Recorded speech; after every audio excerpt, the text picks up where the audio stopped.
volvemos a estructurar en unidades Maslow para poderlos utilizar como proteínas, como enzimas, como materiales estructurales, y estos nos van a servir para mantenernos saludables dentro de esa homeostasis que siempre mencionamos.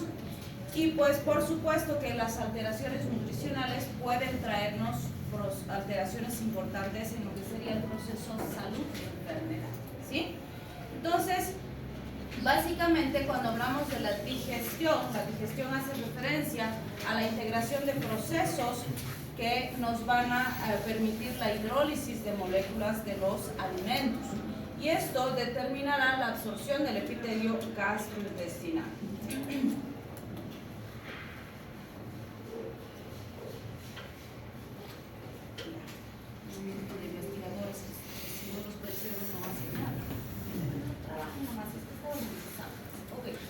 Entonces, fíjense, cuando hablamos de la absorción a nivel del epitelio gastrointestinal, entonces, ¿qué hace nuestro sistema digestivo? Como hemos visto, los polisacáridos los va a transformar en monosacáridos. Esas son las unidades más básicas si hablamos de carbohidratos. Cuando hablamos de triacilgliceroles, los va a transformar en 2 monoacilgliceroles, ácidos grasos y glicerol. Cuando los rompe, los fragmenta para poderlos asimilar.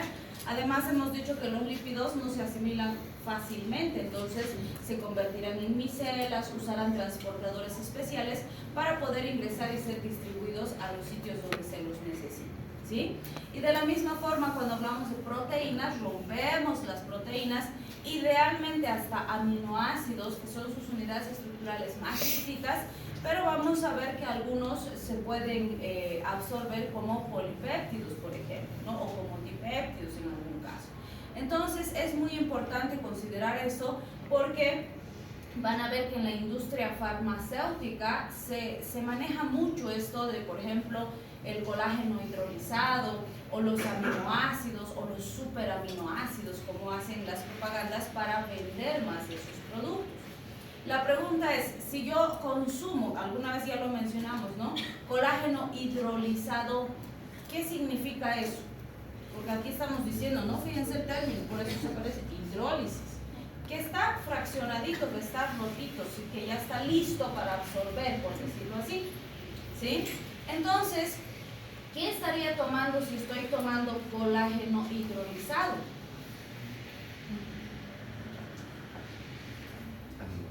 Aminoácidos, ¿sí? Los aminoácidos que están presentes en la macroestructura del colágeno. Y como les dije alguna vez, si yo consumo colágeno, ¿voy a recibir colágeno? No necesariamente, o sea, podría ser que sí, pero depende de qué necesidades tiene mi organismo. Si necesito colágeno, sí, va a usar esos aminoácidos para formar colágeno. Pero si no necesito y necesito otra proteína, otro elemento, va a usar esos aminoácidos para esa otra cosa que necesito. Entonces depende de las necesidades de mi organismo. Y eso no lo puedo decidir yo de forma consciente. Yo no puedo decir, no, esto vas a usar para colágeno nomás, porque me ha costado caro, entonces no, colágeno, ¿no? Entonces no, yo no puedo decidir eso. Mi organismo decide en su sabiduría microbiológica y bioquímica qué necesita y usa para lo que necesita, ¿sí? Entonces vean cómo es importante. Por eso siempre les digo, también hay que ver qué compramos y las diferencias, porque si ustedes comparan seguro el costo entre un paquete de aminoácidos y uno de colágeno hidrolizado, seguro que el colágeno cuesta más y tal vez tiene la misma composición que los aminoácidos que puedo tomar, ¿sí? Entonces también es importante ahí el aporte nutricional que vamos a recibir, ¿sí? O por ejemplo, hemos hablado varias veces del glutatión. Y el glutatión tiene 3 componentes estructurales. Y en la industria farmacéutica les están vendiendo mucho a los pacientes acetilcisteína diciendo que les están dando glutatión. Y no es glutatión, es acetilcisteína, que es uno de los aminoácidos que utiliza el organismo para sintetizar glutatión. Entonces, claro, ¿puede aumentar su nivel de glutatión? Sí, porque le estamos dando un insumo, pero faltan 2, ¿sí? Y no le puedo decir que le estoy dando glutatión si le estoy dando acetilcisteína. Le tengo que decir nomás, le estoy dando acetilcisteína que va a aumentar su producción de glutatión. Pero no le estoy dando glutatión, eso es falso, ¿sí? Disculpe, doctora, Y si a un paciente se le da, para que tenga igual colágeno, se le da enzimas. Y si le da proteína directo, que igual es un conjunto de aminoácidos, ¿es lo mismo? No es lo mismo, sino que le estás dando precursores para que su organismo sintetice. Si necesita, va a sintetizar. Y ahora, otra cosa importante es esa. Tú tienes que siempre acompañar estos suplementos nutricionales con actividad, ¿sí? Por ejemplo, si es un fisiculturista y no entrena y solo se mete aminoácidos, no va a haber ningún resultado. Va a entrar y se va a salir porque no se está usando, no se sintetiza más fibras para que crezca el músculo y se hipertrofie, ¿no? Pero si entrena y no le das suplementos, tampoco va a haber gran diferencia, porque el musculito va a tratar de crecer, pero si no tiene insumos no va a poder, ¿sí? Entonces tienen que ser las dos cosas. Por lo tanto, no estoy diciendo que el colágeno no sirve, ¿sí? Porque son aminoácidos, claro que va a servir, pero no específicamente para colágeno si no lo necesitas. Si lo necesitas, sí utilizará para formar colágeno, pero resulta que necesitas colágeno y necesitas, no sé, catecolaminas. Entonces va a usar una parte para catecolaminas, una parte para colágeno, ¿sí? Porque tu organismo va a usar a los aminoácidos, son sus insumos para sintetizar todo lo que necesite de proteínas. Ahora, no se olviden que cuando hablamos de proteínas, o bueno, de carbohidratos, lípidos y proteínas, de carbohidratos y de lípidos tenemos almacenes, ¿no es cierto? Por eso decimos, se acaban nuestros carbohidratos y empezamos a usar nuestros lípidos, ¿sí? Porque están ahí en reserva. Cuando hablamos de proteínas, que estamos hablando ahorita de aminoácidos, ¿dónde tenemos reservas de proteínas en el organismo? En el músculo, ¿y eso es reserva? Porque reserva es que está guardado y que puedo usar cuando necesito. ¿Es reserva? No es reserva, está cumpliendo una función estructural. Entonces, proteínas, ¿qué hace tu organismo? Usa todo lo que necesitas hoy, de todo lo que comes, y lo que no usa, lo tira. No lo guarda. No tenemos lugares de almacenamiento de proteínas. Todo lo que está en nuestro organismo de proteínas se está usando, está cumpliendo una función. Y por eso es que cuando hablamos de proteínas vamos a hablar del recambio proteico, que es lo que todos los días necesitamos recambiar porque se desgasta y necesitamos reponer. Pero para reponer necesitamos recibir proteína externa, porque no guardamos, ¿sí? Y por eso es que van a ver que cuando tengo un paciente, por ejemplo, que está con sobrepeso, que está con obesidad, trato de limitarle estos dos y le doy una dieta hiperproteica. ¿Por qué? Esto, todo lo que necesita, tu cuerpo usa y todo lo que sobra lo guarda. Estos son los que hacen que aparezcan las lonjitas, la grasa acumulada, nuestros ahorros para el invierno, ¿ve? Entonces, estos dos se guardan, todo lo que no uso se guarda, si como de más se guarda, todito. En cambio esto no. Por lo tanto, cuando yo a un paciente le digo, ok, vamos a quitar carbohidratos lípidos, nuestra dieta a base de proteínas. ¿Qué voy a hacer? Le voy a obligar a su organismo a usar sus reservas y ahí va a empezar a quemar su grasa corporal y a quemar sus reservas porque no tiene otra opción, que si no le estoy dando nada va a usar lo que tiene guardado, ¿sí? Entonces ahí esto va a empezar a disminuir porque voy a empezar a usar las reservas. Y no lo voy a hacer pasar hambre, le voy a dar una dieta hiperproteica, va a comer bien, va a comer rico, pero esto se usa lo que se necesita y lo que no, se bota. Perdón, doctora, nuevamente. Entonces va a dar lo mismo a una persona obesa que también necesite tanto proteína como colágeno, le puedo dar aminoácidos y su cuerpo va a cumplir la función de distribuirlos para ambos. Si en cualquiera de los dos casos, lo que no puedes hacer en medicina es decir da lo mismo. ¿Por qué no? No existe da lo mismo. Aún tengas dos pacientes que son obesos, tienen el mismo peso, la misma edad y la misma talla, no da lo mismo. Porque a ella le puedo dar y va muy bien, y a ella le doy y se complica. Para cada paciente se debe individualizar el tratamiento, no da lo mismo, ¿sí? Lo que tú tienes es que saber para decidir con sabiduría para cada paciente qué es mejor, ¿sí?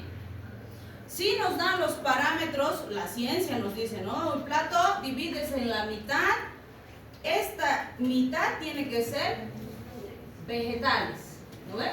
verdura. Y no es una lechuga estirada con sus 2 rodajas de tomate. Además está muy caro el tomate. Ahora es lechuga con cebolla.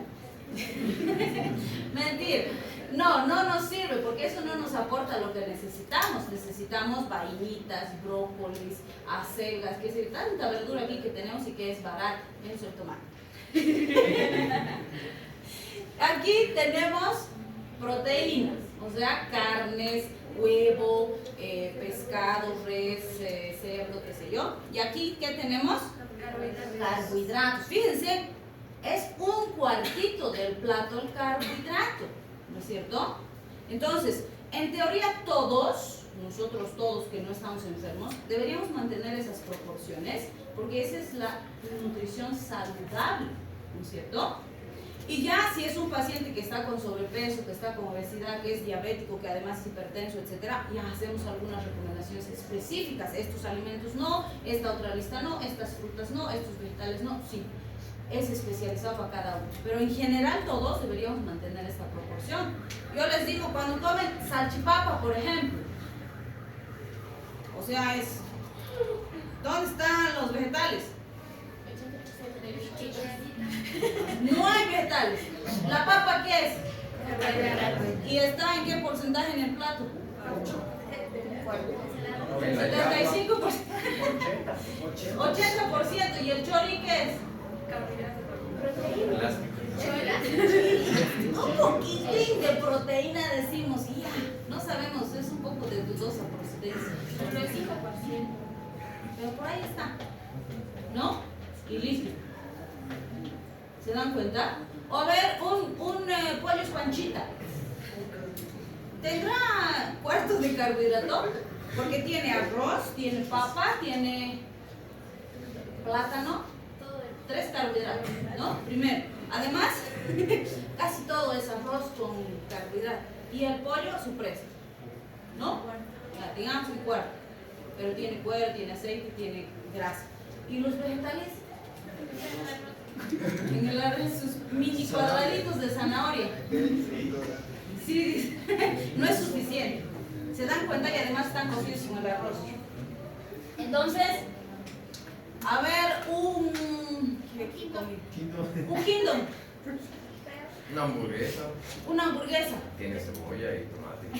Que he dicho que no sirve suficiente, no es suficiente. Igual mide mucha grasa. Además ahora el con tomate está muy caro. ¿Una hamburguesa vegetariana? Bueno, ya, tiene proteína de... ¿Cuál proteína? De la lenteja podría ser. Ya, si es de lenteja, ya. Si es de soya, también. De garbanzo, también. Algo de proteína. ¿Qué más? Las verduras serían su lechuga, tomate, cebolla.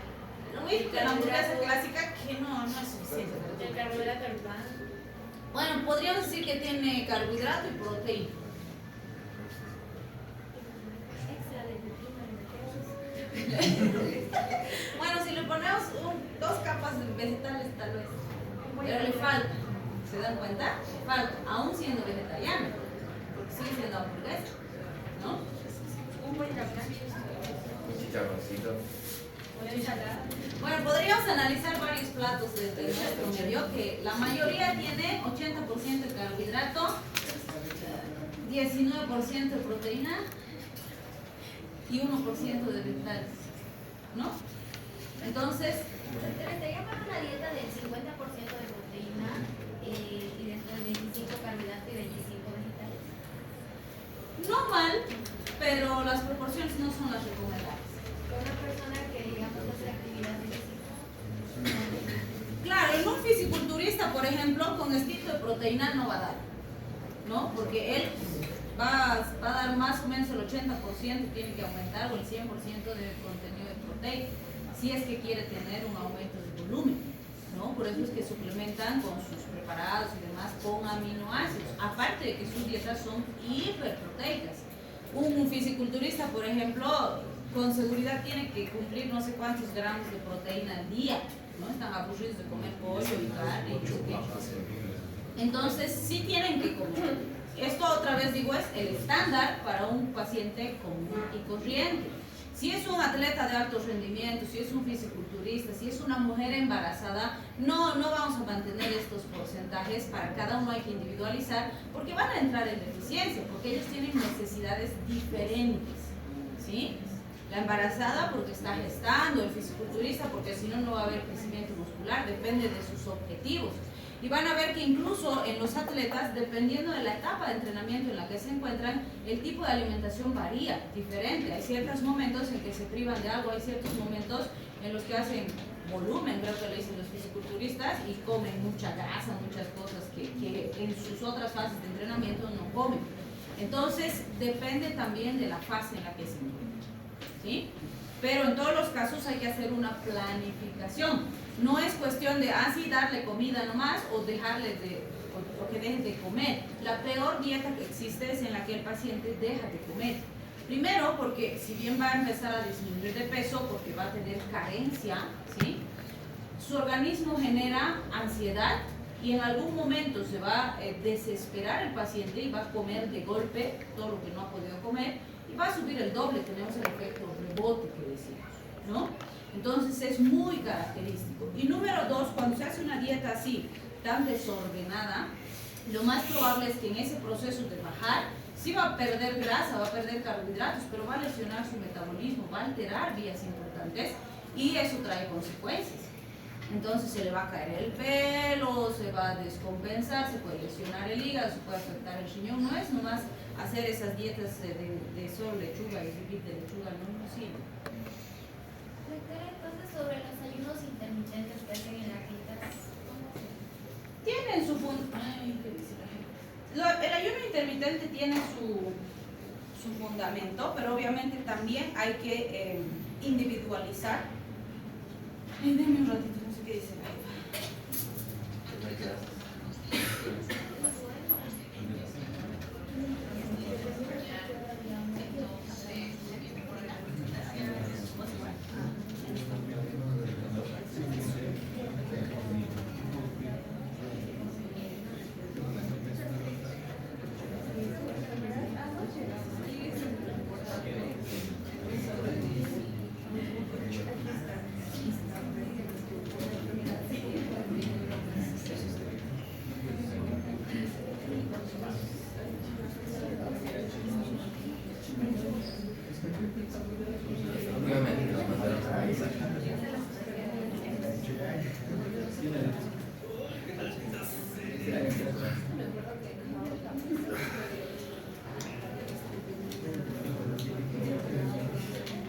Bien, entonces con el ayuno intermitente tiene su fundamento y es muy coherente porque jugamos un poquito con esto. O sea, le damos una cantidad de horas al organismo para que pueda empezar a quemar sus reservas, porque hacemos que entre en carencia, pero si te das cuenta, no es lo mismo que tú hagas que tu organismo entre en carencia semanas, a que lo hagas cada día, pero después le das alimento, cada día y le das alimento. Entonces, en el ayuno intermitente se trabaja con periodos de tiempo en los que le estás dando necesidades extra a tu organismo para que empiece a quemar tus reservas y luego lo alimentas.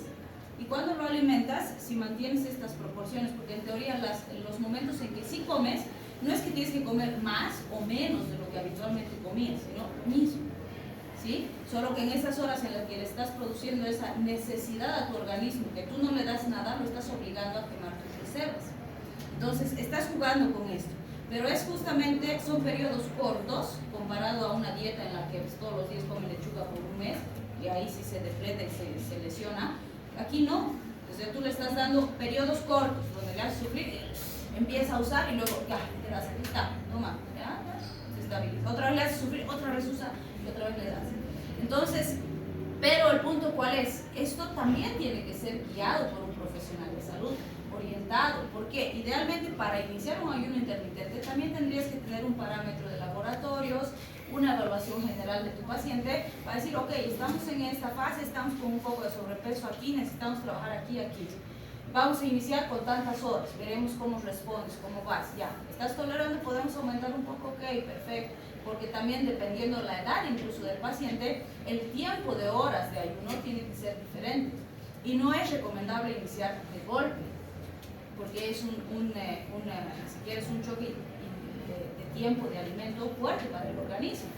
Entonces, hay que ir progresivo y viendo cómo va el paciente, ¿no? Y también depende de su nivel de peso, su índice de masa corporal y todo eso. Entonces, hay que ir orientando y con buena vigilancia va muy bien. Hemos tenido bastante buen resultado también, ¿no? Ahora tenemos también coaches nutricionales que nos ayudan con ese proceso, van con el paciente, van a la casa, a veces le dicen, le orientan qué comer, cómo comer, cuando tiene ansiedad qué comer, etc., ¿no? Entonces ayuda mucho, los nutricionistas ayudan bastante con esto y en realidad todas las enfermedades metabólicas crónicas como diabetes, hipertensión, Parkinson, autismo y demás, si tienen una buena guía nutricional, van mucho mejor, porque todo eso ayuda a mejorar el metabolismo del paciente. Entonces es muy importante y a veces es desvalorizado el aporte que hacen los nutricionistas, pero es una base y un pilar fundamental para estas enfermedades. Creemos, y el paciente cree que es fármaco, fármaco, fármaco y nada más, y no es cierto. Si nosotros manejáramos bien la parte nutricional, el paciente va mucho mejor y su necesidad de fármacos disminuye potencialmente. O incluso la efectividad del fármaco que estamos usando va a ser mucho mejor si manejamos bien la parte nutricional.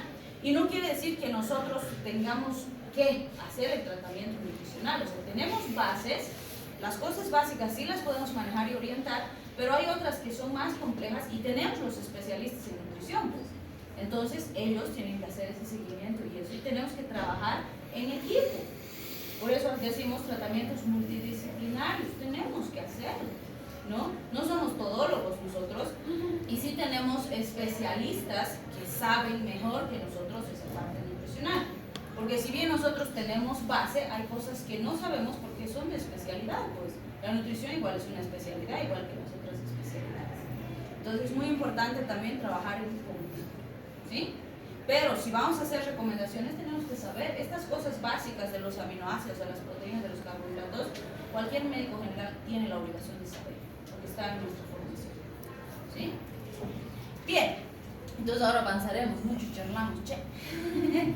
Ok, entonces fíjense, pueden haber trastornos digestivos y sistémicos en realidad, que pueden surgir como resultado de alteraciones de estos procesos de absorción, de procesamiento de los alimentos que tenemos. Y las enfermedades relacionadas a alimentos pues, están a la vanguardia, cada vez tenemos más, ¿sí? Por ejemplo, antes era pues, rarísimo ver un paciente celíaco, ahora un montón de gente tiene celiaquía, ¿sí? O era rarísimo que un paciente tenga, qué sé yo, intolerancia a la lactosa, ahora sí tenemos bastantes pacientes, ¿no? Incluso antes era muy difícil tener una intoxicación alimentaria, por ejemplo, ahora es súper común también, ¿no? ¿Por qué? Porque estamos obligados a comer más en la calle, no nos da tiempito a cocinar, comemos donde podemos, no sabemos si la caserita se está lavando las manos, o sea, ni modo que tenemos que por el vino, aunque sea con las salchipapas del kiosco, pero tenemos que comer algo. Entonces, sí, es una realidad que la parte nutricional se ha descuidado bastante en general. Entonces, fíjense, puede ser que existan enfermedades genéticas como alteraciones de las enzimas. Como han visto ustedes, todas las enzimas son importantes. Si hablamos de absorción de alimentos, lactasas, sacarasas son súper importantes. Tenemos mucha intolerancia a la lactosa, por ejemplo. Si no hay lactasa, no se puede procesar la lactosa. Entonces el paciente con cualquier alimento que tenga lactosa va a tener problemas, ¿sí? Esa intolerancia a la lactosa es ya en adultos, ¿no? No, por ejemplo, se puede dar en niños un también. recién nacido podría tener intolerancia a la lactosa de la madre. De la madre difícilmente, por eso es que también, por ejemplo, se incentiva mucho a la lactancia materna, exclusiva, sobre todo los primeros meses, porque sí la incidencia que sí hay intolerancia a la lactosa en los bebecitos es sobre todo a la leche entera que le dicen, porque en el campo, por ejemplo, no tienen plata para comprar fórmula, que es muy parecida a la de la mamá. Y justamente una de las razones de la lactancia materna y de las fórmulas es disminuir la incidencia de las intolerancias. Pero ¿qué hacen? El subsidio te da la leche PIL en tarro, que es así súper grandota, y te la regalan, ¿no? Y a la mamá le dan desde no sé qué mes 3 latas cada mes, 3 latas. Que en teoría es para que la mamá tome, no para que le dé al bebé. Pero cuando nace la bobita, ¿qué hacen? Ellos preparan eso y pingan, chicos. Y la intolerancia a lactosa con esa leche entera es altísima. Y tenemos hartos casos. Entonces se recomienda que esa, después del año del niño, recién se introduzca su alimentación. Sí puede tomar, pero cuando ya tenga un añito, cuando ya está más estable y ya tiene sus encimitas y demás. ¿Sí? Lo mismo, por ejemplo, con el huevo, con algunos cítricos, que se recomienda que se retrase la introducción en las papillitas y demás, que no se les dé temprano. Por eso van a ver, a los bebecitos les dicen solo clarita, no la yema, porque la yema sí es muy alergénica. Entonces, y cuando son más grandecitos ya no presentan reacción. Entonces hay cositas así que cuando voten pediatría van a ir viendo que son bien interesantes de la nutrición complementaria, por ejemplo, con las jóvenes. Entonces, ¿puede llegar a desaparecer si tiene intolerancia a la lactosa de pequeño llega a desaparecer de grande? Depende de la causa, o sea, si es por una deficiencia enzimática, no la vamos a poder corregir, ¿sí? Pero en algunos casos no es por una deficiencia enzimática, sino por alguna reacción de hipersensibilidad, ¿sí? Como alergia más o menos. Entonces, las hipersensibilidades sí se pueden modificar. Van a ver que los alergólogos ahora hacen sus kits de alérgenos y les ponen así pequeñas papulitas, ¿no? De distintos alérgenos. Entonces, les hacen como un screening alérgico a los pacientitos y les sale así. Resulta que eres alérgico al centeno, que al pasto, que al polvo, que al maíz, que al huevo, no sé. Así, pero les sale su batería de todas las cosas, ¿no? Y les hacen un tratamiento con vacunas. Ellos les dicen vacunas, pero en realidad son preparados del mismo alérgeno con inmunomoduladores, es decir, con fármacos que van a ir modificando la respuesta inmune, antihistamínicos y demás. Entonces les ponen sus vacunitas, son tratamientos más o menos de 6 meses, que en teoría le van poniendo el alérgeno con el inmunomodulador, de modo que logran cambiar la respuesta inmune del paciente y logran que deje de ser hiperreactivo a esa sustancia. Entonces, en algún caso, por ejemplo, un pacientito tenía alergia a 15 alérgenos. Le han hecho su tratamiento 6 meses, han repetido la prueba y ha remitido a todos. En algún caso, ya ha remitido a 11, entonces a 4 nomás ya tiene alergia. Pero les cambia completamente la vida, porque son pacientitos que no pueden acercarse a un gatito o no pueden salir en verano, cosas así, ¿no? Entonces, realmente el cambio es significativo. Y ahora sí se hace, tenemos alergólogos que están haciendo este tipo de tratamientos, ¿no? Entonces, vale la pena. Entonces, depende mucho de la causa. Oye, se han venido preguntones, me gusta. En nuestro entorno en supervisiones es muy común que la gente diga a los niños pequeños antes de que empiecen a hablar no la pesques, usualmente porque dicen que involucra con su hambre, que después no van a poder hablar. Que no va a hablar. Mentira, yo conozco varios ratones que hablan. Eso tendría que verlo. Es más creencia popular. No tiene una relación significativa. O sea, lo que sí, más que el queso, con el quesillo hay que tener un poquito de cuidado, porque como es un preparado más artesanal, a veces sí se ha visto infecciones, contaminación, o las intolerancias a la lactosa también. Entonces se recomienda que después del año recién se introduzca, ¿no? Pero no, es más creencia popular que, no va a hablar si le das queso, no hay que darle, ¿no? O como dicen en el embarazo, ¿qué toma cerveza a la embarazada? Porque van a ser rufio. No, no es cierto, es más creencia popular, no es verdad. Como siempre les digo, ¿no? La otra creencia popular es que no hay que bañarse cuando uno está enfermo. Yo siempre les digo, en ningún lado dice que no hay que bañarse. Y ayer el domingo hablaba así con el sábado, con una colega, y ella me dice, no papi, pero de verdad en la pandemia a los viejitos les hemos dicho que 2 semanas no se bañan. Yo, ¿pero por qué? Es que de verdad se complicaba, estaban estables nomás, se bañaban y volvían con neumonía. Y yo, ¿pero qué han hecho? Que no sé qué. No, solo se ha bañado.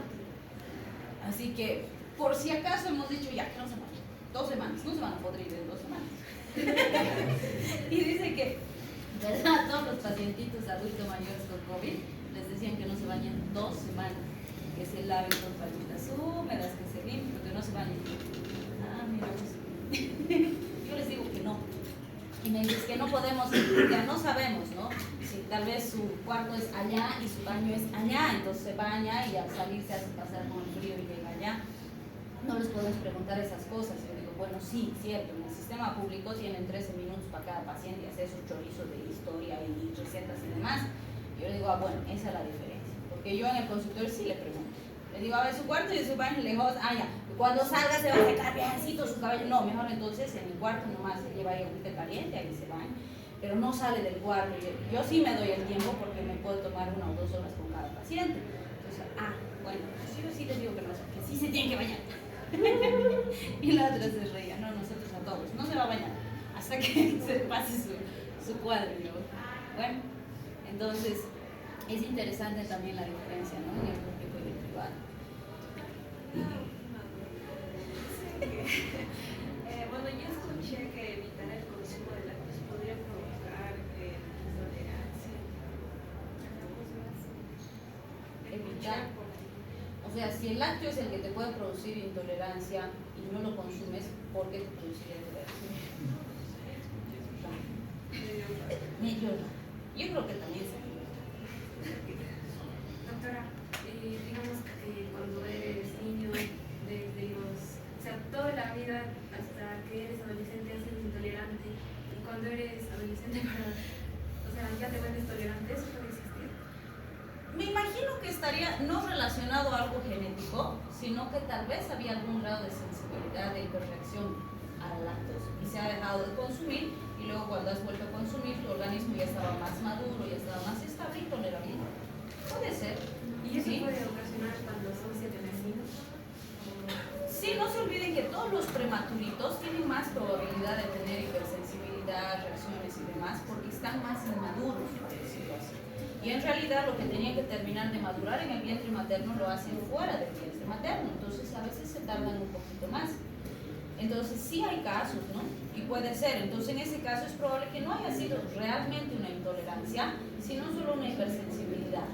Y que puede pasar con algunos alimentos. Y van a ver que hay personas que algún alimento les ha sentado mal, dejan de consumir, pasan un par de años, consumen y ya no les hace mal, ¿sí? Porque puede haber sido también alguna característica de sensibilidad en ese medio.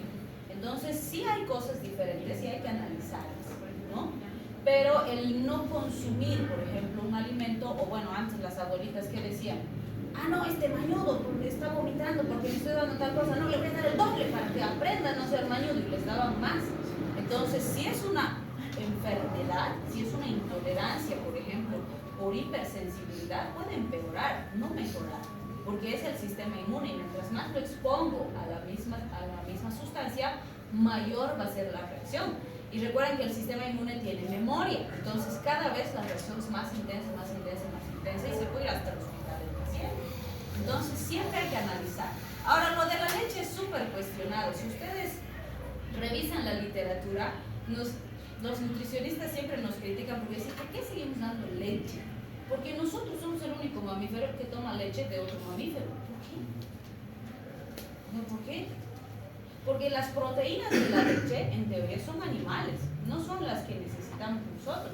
Y dice, podríamos recibir las proteínas que necesita el individuo de cualquier otro alimento sin necesidad de la leche. Y decimos, bueno, la leche por el calcio. Y ustedes les he dicho, ¿no? A ver, revisen la bolsita de pil azul, que es la que más consume la población. ¿Cuánto de calcio tiene? Es nada. Es nada. Entonces, mentira que tomamos leche por el calcio. Mejor tomamos ajonjolí, tiene más calcio. Muchísimo más calcio que la leche. ¿Sí? El ajonjolí, qué sé yo, ¿qué otro nombre recibe? De las hamburguesas hay unas semillitas que tienen sésamo. El ajonjolí es el sésamo. Tiene mucho más calcio que el brócoli, por ejemplo. Tiene más calcio que la leche, ¿no? ¿Y el tema más de tomar? El ajonjolí hace servir con agüita y se hace como refresquito blanco. Es súper rico. También la ¿no? licuadora.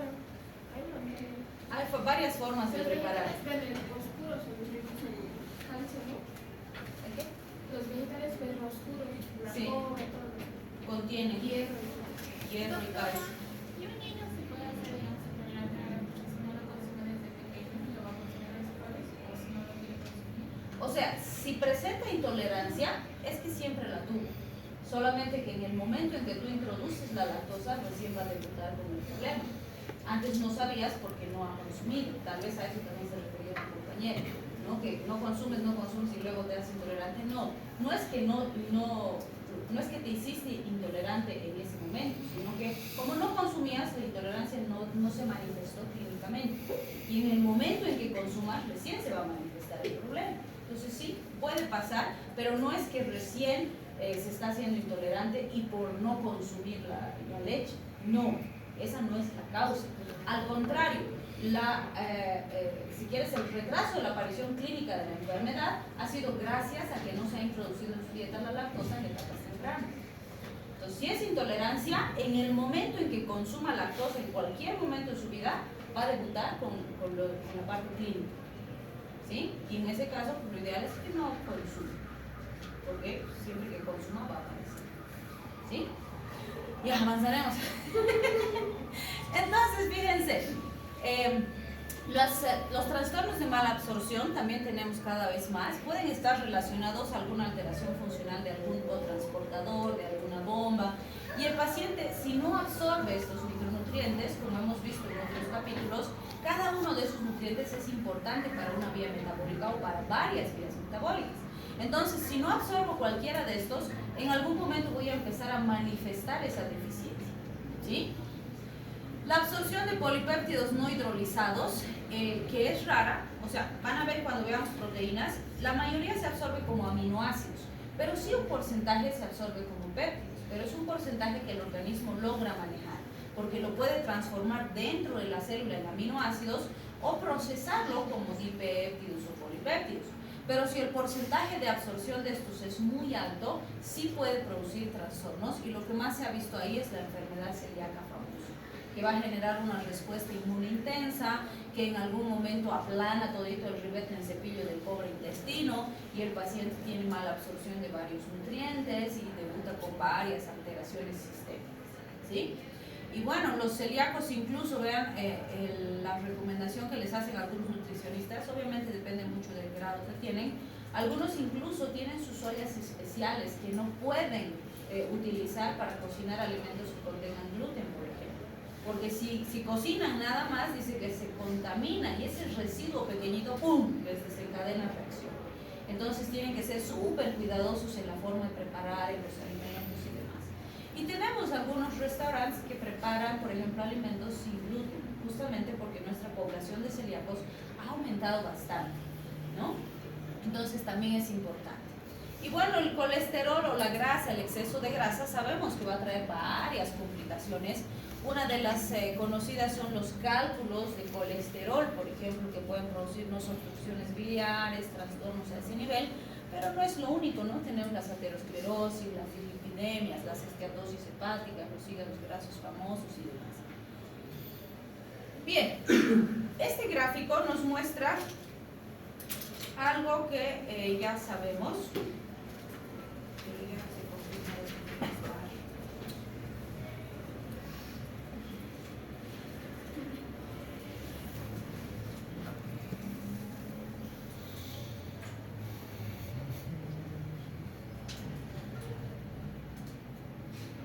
A las 5 de la tarde nos vemos en el cafecito ahí donde la fotocopiadora voy a estar imprimiendo las cosas.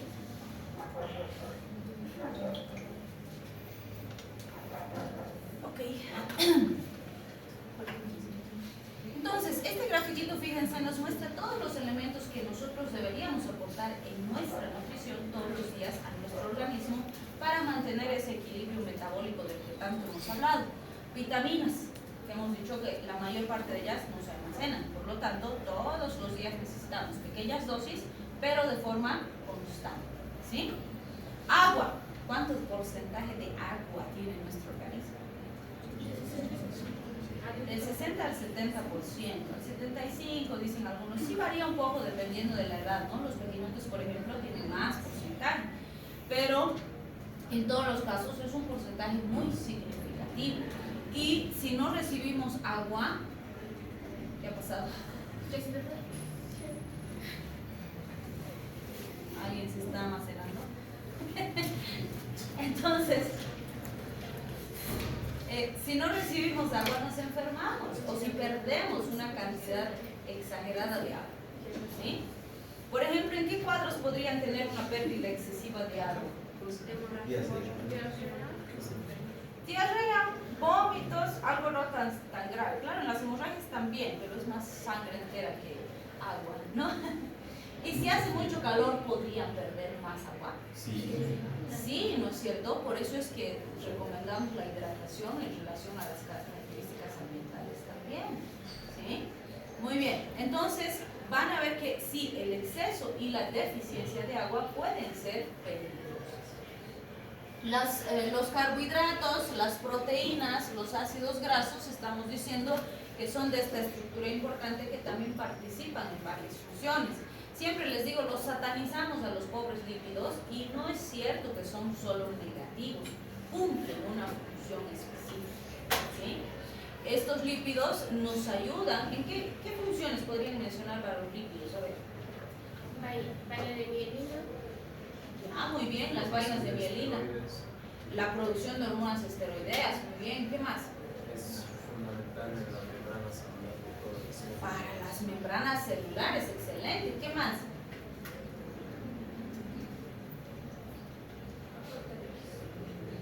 Ya una reserva energética, ¿cierto? ¿Qué más? Termorregulación, ¿qué más? Todo desde el sistema nervioso. Ya, el funcionamiento del sistema nervioso por las vainas de mielina sobre todo. ¿Qué más? Energía. Ya lo dijeron.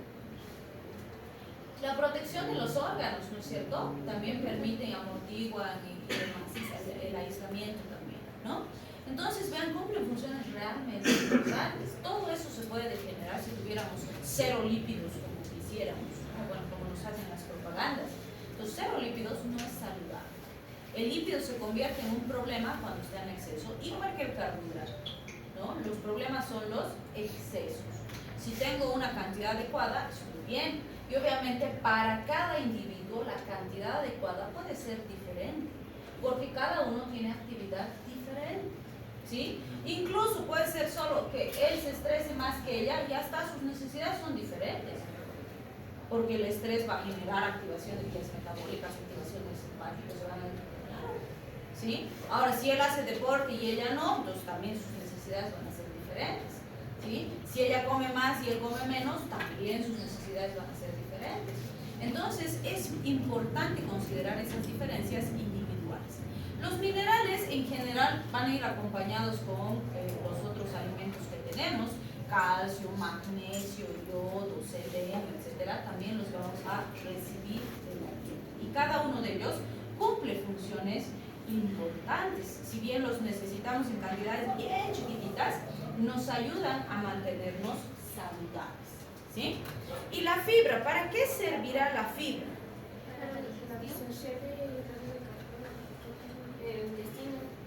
Absorción. ¿No ayuda a la digestión para poder procesar mejor los alimentos? Evitar el estreñimiento. ¿Y por qué? Porque en realidad si nosotros miramos esto, la fibra no se absorbe.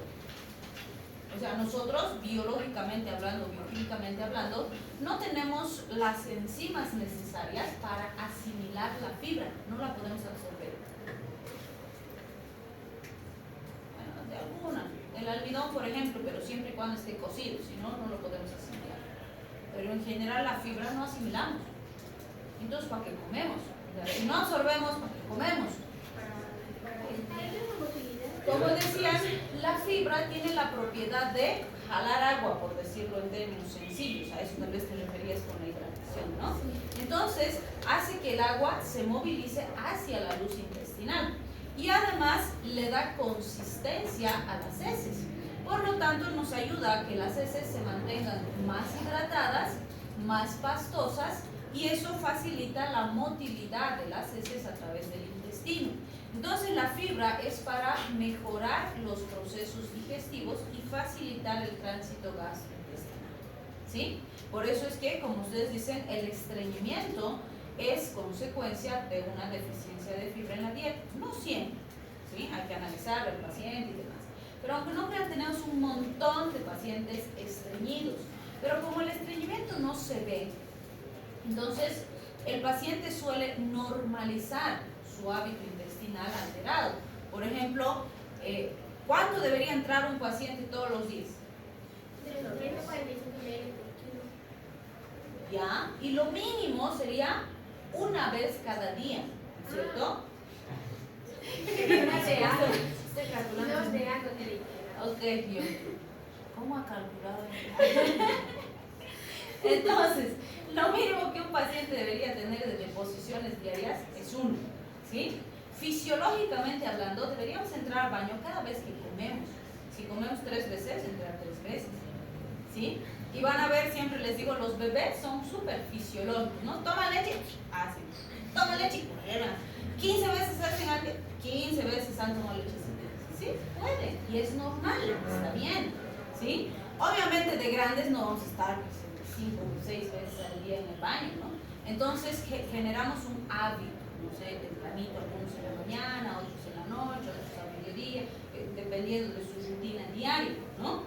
Pero lo mínimo que deberíamos entrar todos al baño todos los días es una vez, ¿sí? Y hay pacientitos que ustedes van a escuchar, no, pero es que yo, doc, siempre he entrado pasado un día, siempre desde que tengo memoria, entonces siempre ha sido estreñido.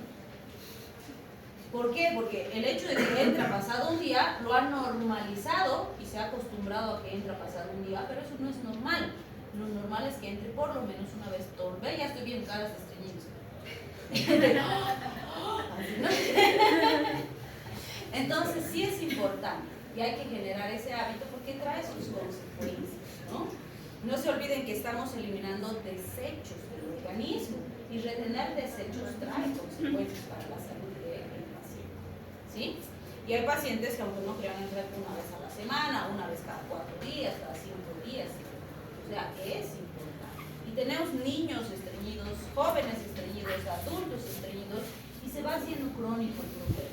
Y otra vez les digo, como no se ve, si nosotros no somos minuciosos en preguntarle al paciente, se puede pasar por alto y sigue el problema ahí, ¿no? Entonces, siempre que ustedes le pregunten al paciente, ¿tiene estreñimiento? Les va a decir, no, entro normal. Pero pregúntenle, ¿todos los días o cada día cuántas veces se entra? Si les dice, no, pasado un día entro. Entonces sí es estreñimiento, ¿sí? Entonces, muy importante que ustedes sean minuciosos al preguntar. Ya vamos a entrar a primero. Ya casi hora, ¿no? Y está en modo micro ustedes.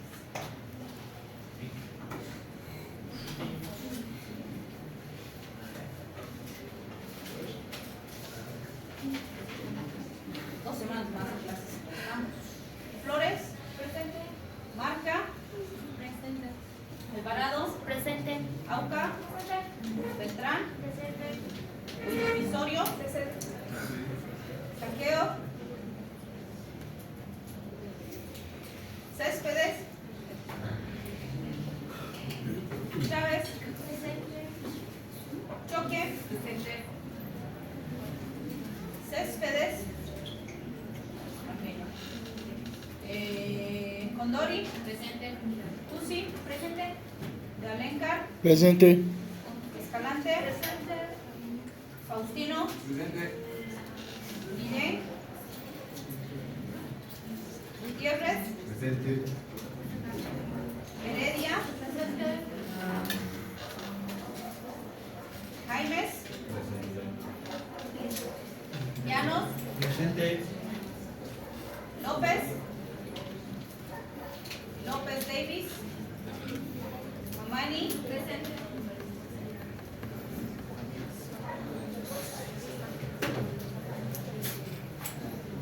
Mamani Edith,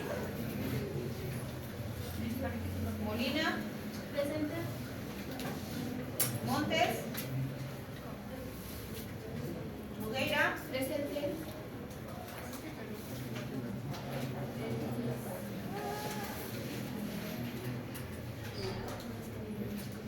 Orellana, Presente.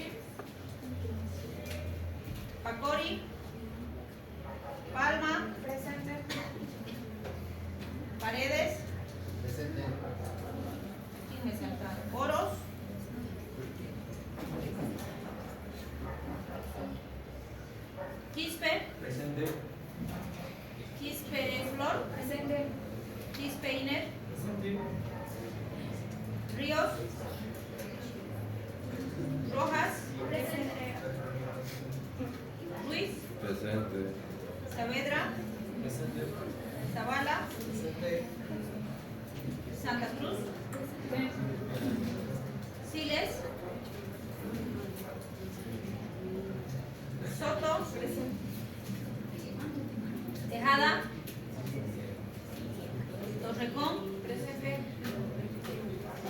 Valencia.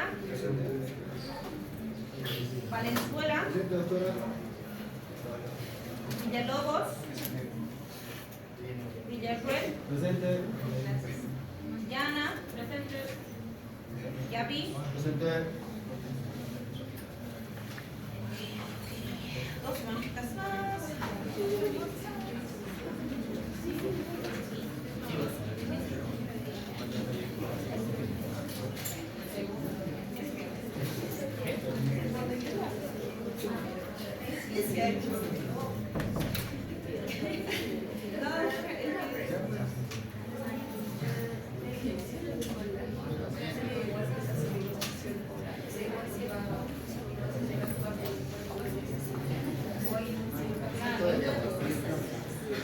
O sea, en cualquiera de los casos vas a tener absorción. Obviamente para enterar siempre la absorción es más alta que oral, porque no hay la pérdida de porcentaje, por transfer. Y oral siempre se pierde un porcentaje. Entonces en las administraciones parenterales siempre hay una absorción mayor que la directa, por decirlo así. Pero el principio es el mismo. Tú le estás dando aminoácidos al organismo y él va a utilizar el organismo. Tendrías básicamente que introducir el colágeno en el organismo. No funciona así en el metabolismo. Que no es que el colágeno ya aparece directamente en la sangre, hay que procesarse. Y para eso va a agarrar los aminoácidos y los va a utilizar. Y obviamente sí vemos mejoría en los pacientes con el colágeno y las claro. ¿Por qué? Porque cada vez si te pones a pensar, la nutrición está más reducida.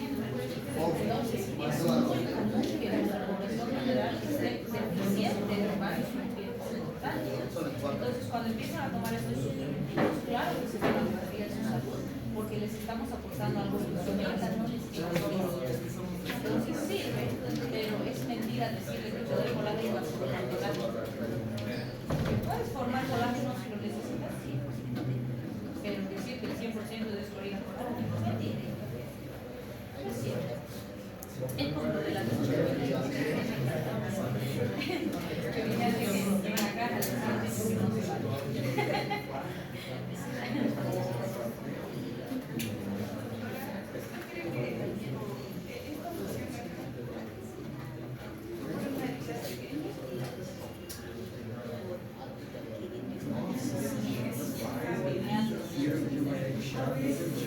O sea, que de algo pequeño llegue a ser así, puede ser, porque los pacientes son demasiado desesperados. Pero lo más probable en estos casos es que ha empezado con un pequeño granito y el paciente tal vez ha matriculado, ha rellenado, ha habido tejido lesionado, ha venido una mosca, puso sus huevos y ahí ha empezado.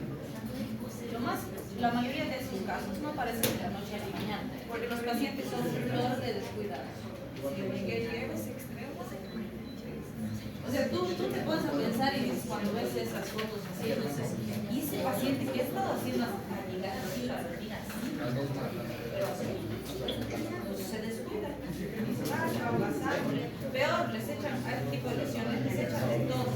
Les ponen aceite sucio, les ponen ácido de batería, les ponen limón, vinagre, les ponen un montón de cosas. Entonces, encima vienen lesiones súper manipuladas, con otras consecuencias más, porque el paciente ha manipulado y había que recibir el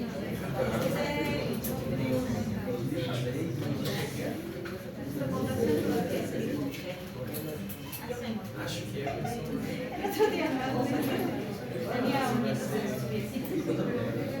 tenía un